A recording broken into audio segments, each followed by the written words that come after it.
Hello and welcome to the Yellow Submarine.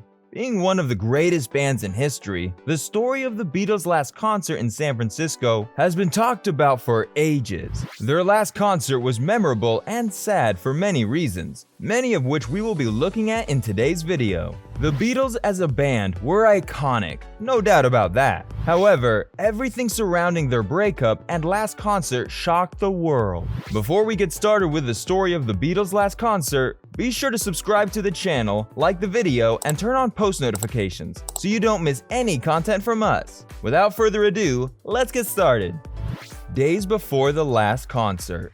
To understand the story behind the breaking up of the Beatles, we have to go back to the year 1966. The year started pretty eventfully for the band, with them making a lot of transitions from their old style of making music. At some point, it became clear that the Beatles as a band were having problems. They had grown tired of their hotels, adoring fans, and even the press. The band had reached its breaking point, and during this time, they decided that would forever change their status as a band. They were going to stop performing live shows. Apart from being tired together as a band, each member of the Beatles was looking to explore other musical opportunities rising at the time.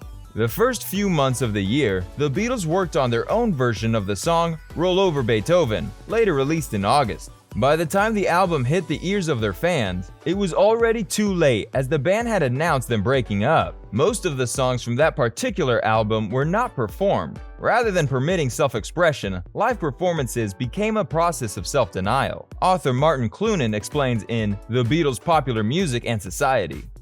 The last concert. On August 29, 1966, the Beatles made their arrival in San Francisco to make a performance that would wrap up their summer tour and end their time together as a band.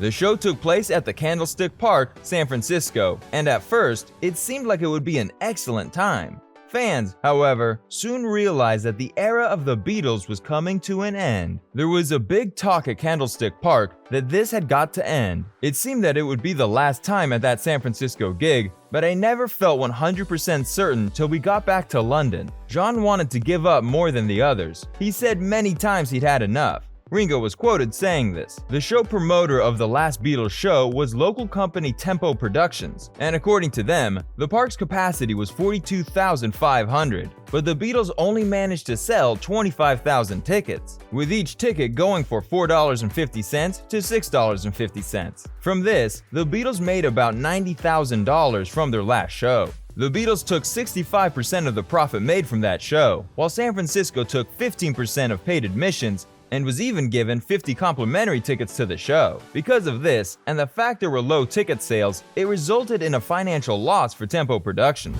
On the plane to the show, it was apparent that the Beatles as a band were done, and the words of George Harrison further cemented that claim.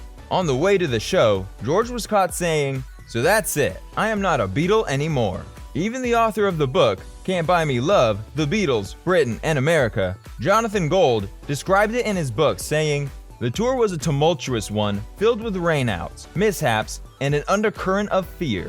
Before their final show, the band had a bunch of fallouts and chaos in their shows. The first one came in Tokyo, where their Budokan shows led to protests from the Japanese ultra-traditionalist youth. Following this incident was the Philippines, where the band's refusal to surrender a day off to attend an official lunch nearly cost their freedom and lives. On their way home from the Philippines, they were refused security, and the plane was even denied permission to lift off. By the time they were allowed to leave and touch down in the US, John Lennon's remarks about Jesus had spurred another anti-Beatles protest, accusing them of blasphemy and escalating to death threats. All of these further cemented their fate as a band, and they weren't helping matters individually. Comparing this to their other shows, some of which were a year before this one, the Beatles' last show was a total failure. Many seats were left empty, and their production company even lost. Surprisingly, this wasn't their first time performing in San Francisco, but it was their first performance at the Candlestick Park.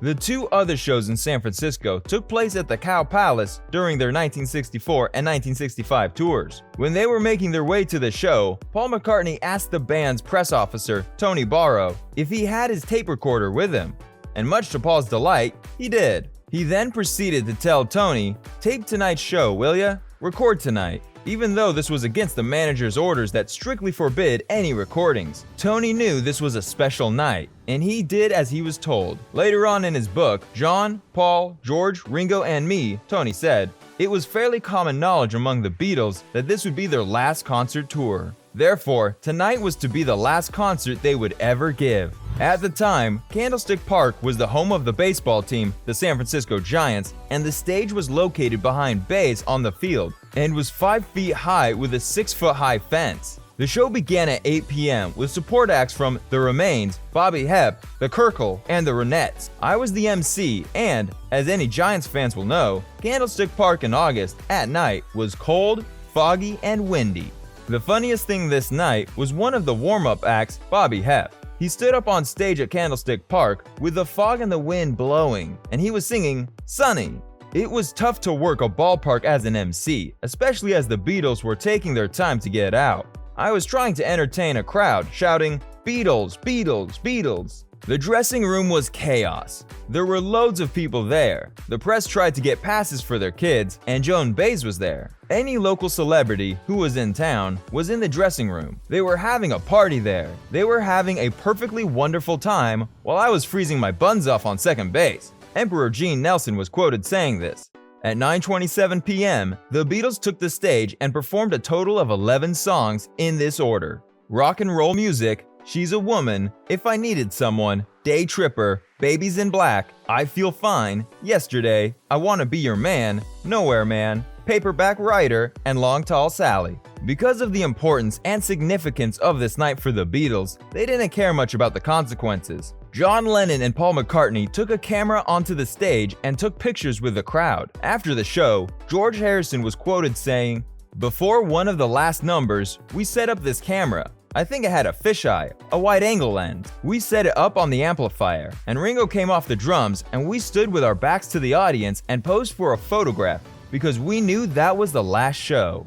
Tony Barrow continued narrating the events that happened that night in his book, John, Paul, Ringo, Name, by saying, there was a sort of end-of-term spirit thing going on, and there was also this kind of feeling amongst all of us around the Beatles, that this might be the last concert that they will ever do. I remember Paul, casually, at the very last minute saying, "Have you got your cassette recorder with you?" And I said, "Yes, of course." Paul then said, "Tape it, will you? Tape the show," which I did, literally just holding the microphone up in the middle of the field. As a personal souvenir of the occasion, it was a very nice thing to have, and the only difference was that it wasn't a spectacular occasion. It was nothing like Shea Stadium. There was nothing special about it at all, except that the Beatles did put their ad-libs and link material which they hadn't put in before on any other occasion.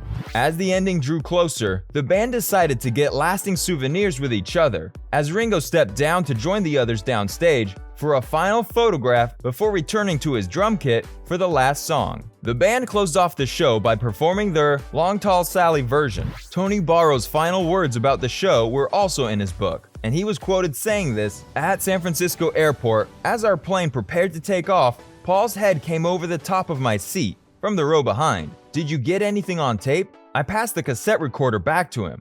I got the lot, except that the tape ran out in the middle of Long Tall Sally. He asked if I had left the machine running between numbers to get all the announcements and the boys' ad-lib remarks. I said, 'It's all there from the guitar feedback before the first number.'" Paul was chuffed to have such a unique souvenir of what would prove to be a historic evening, the farewell stage show from the Fab Four. The events from that night were best seen through Tony Barrow's eyes, and he will forever be remembered for giving the Beatles the best souvenir from their last show together. With that, we have come to the end of today's video. Be sure to like and subscribe to the channel. Until next time, stay safe.